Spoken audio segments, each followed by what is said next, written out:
לישראל אחרי שהיה מסורב עלייה, אבל מרגע שהוא הגיע לישראל הוא החליט החלטה עמוקה, יסודית, לחתוך בין החיים הקודמים שלו לבין החיים בהווה שלו.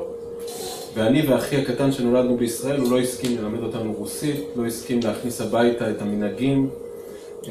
הוא בעצם חתך חצי ממנו והעלים את זה מאיתנו. חצי מאבא שלי הוא חצי שאני לא מכיר. Наступный верш называется «Батька». Про моего батьку трошки. Он родился в Одессе, и в 79-м году он эмигровал в Израиль. Он был рефьюзником, адмоўнікам. И он вырашыў для сябе порвать всем, что было тут, и что будзе ў яго в Израиле. Он мяне и моего брата маленького, он не вучыў ни мове, ни традыцыям, и выказывал протест, каб мы это штосьці даведались про его минулое. ומה שניסיתי לעשות בשיר הזה, ומה שהשירה יכולה להעניק לנו הרבה מאוד פעמים, זה את היכולת לחדור דרך הזמן, דרך הלא ידוע, ולדמיין את מה שאנחנו לא יכולים לדמיין. ובשיר הזה אני מנסה לדמיין את אבא שלי, לדמיין את החיים הקודמים שלו, ולעשות סיכום ביניים או סיכום מאוחר על החיים שלו, על מה שהוא הרוויח ומה שהוא הפסיד. Паэзія – гэта мажлівасць прорвацца праз час, і ў гэтым вершы я спрабую уявіць бацьку ў гэтыя часы, калі ён жыў у Адэсе, і зрабіць нейкае падсумаванне ці папярэдняе падсумаванне ягонага жыцця. אבא. אבי מתחיל להתקשות בהליכה. גופו מבקש להניח את עצמו.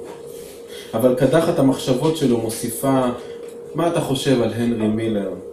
אצל ברודסקי אתה מוצא רצינות וייאוש, שתי התכונות החשובות של המשורר. הוא עבר את הקור הגדול של המאה הקודמת, אבל בשעות צהריים מוכתמות בבירה, אני רואה כיצד המפעל מוסיף להרקיד עשן מלוכלך מנשמתו.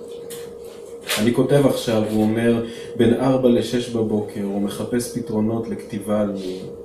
זו הסוגיה הקשה ביותר של הסופר, כיצד לקבל את הגוף כמו שהוא, מלוכלך בעודו מאושר. אני מנסה לדבר איתו על הכל, ספרות ומוזיקה, היסטוריה וגיאוגרפיה, כישלון הדתות, רק לא על משפחה.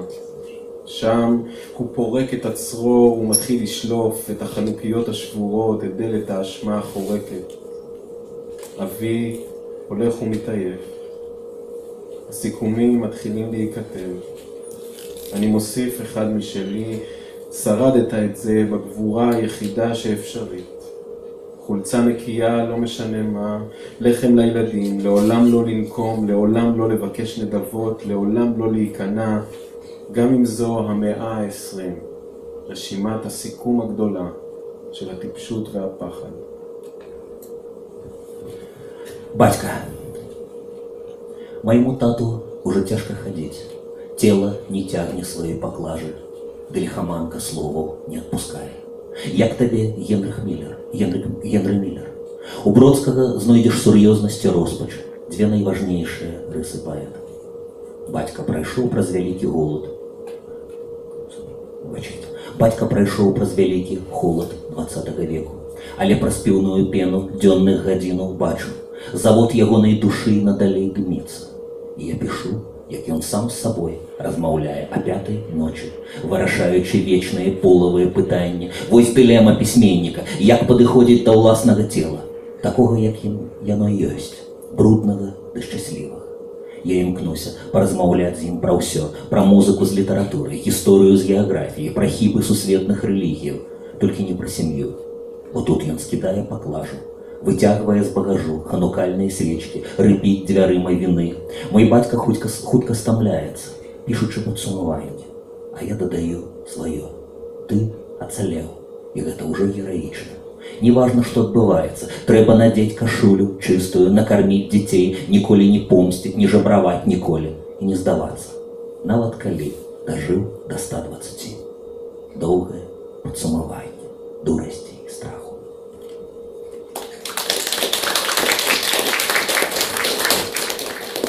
אני חייב